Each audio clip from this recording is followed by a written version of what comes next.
Episode 280.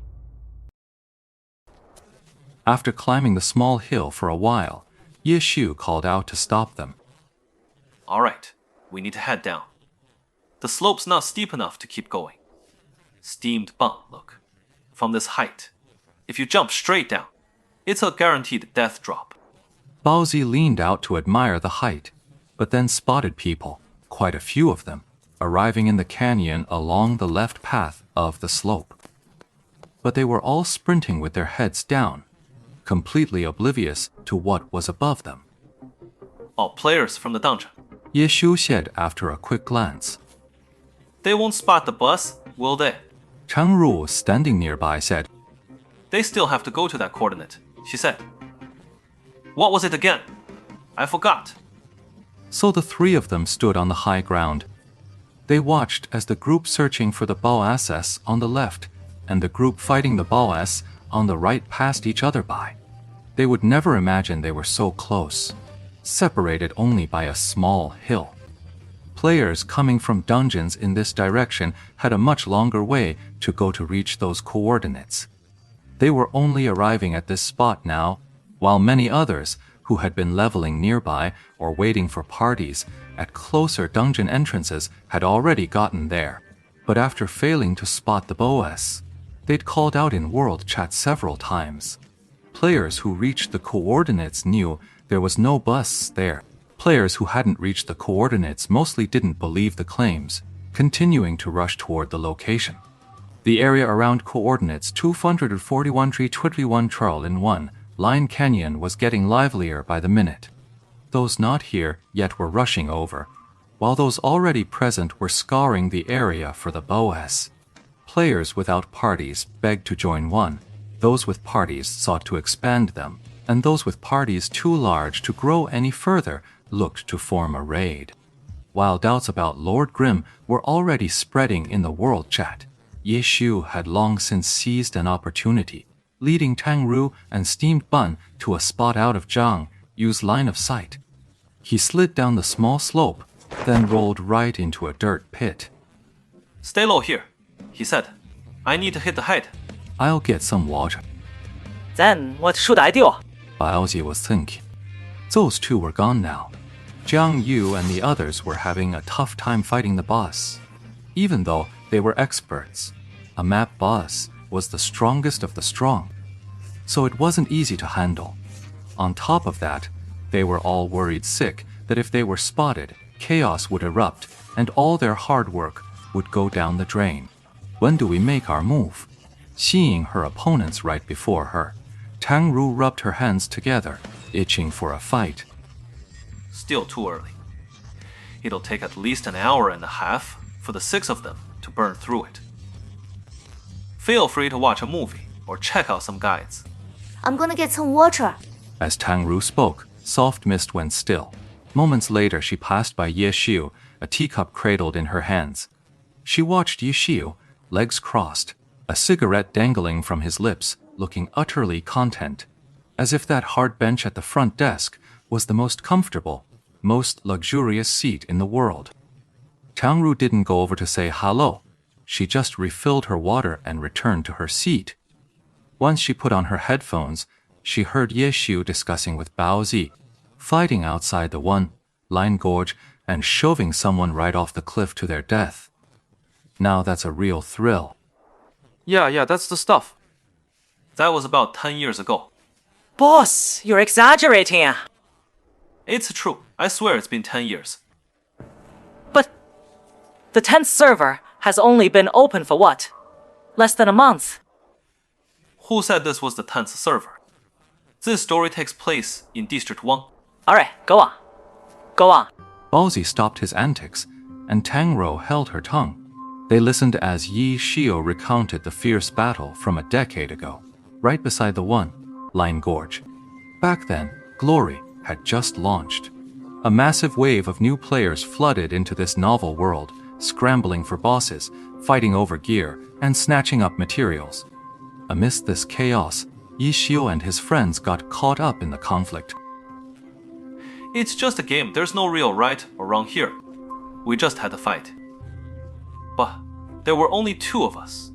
and the whole guild was chasing us down, trying to kill us at the boss to loot back the good stuff we dropped, to go and fight them, even if we could technically wipe them all out.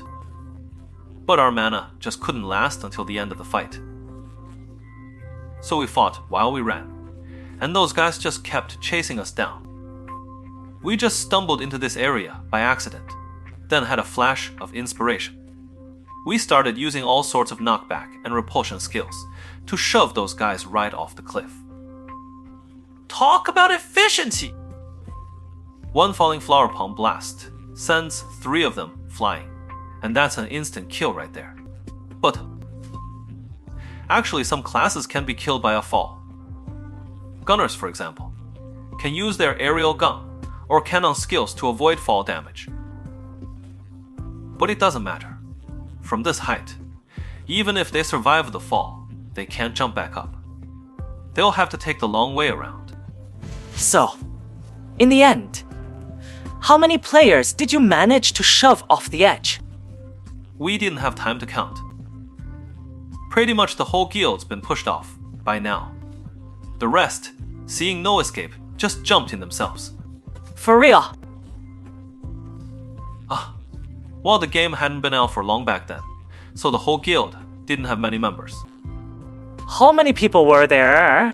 About 20 or so. Baozi was a bit disdainful. All that exaggerated talk, and it's just a small skirmish of 20. Some people.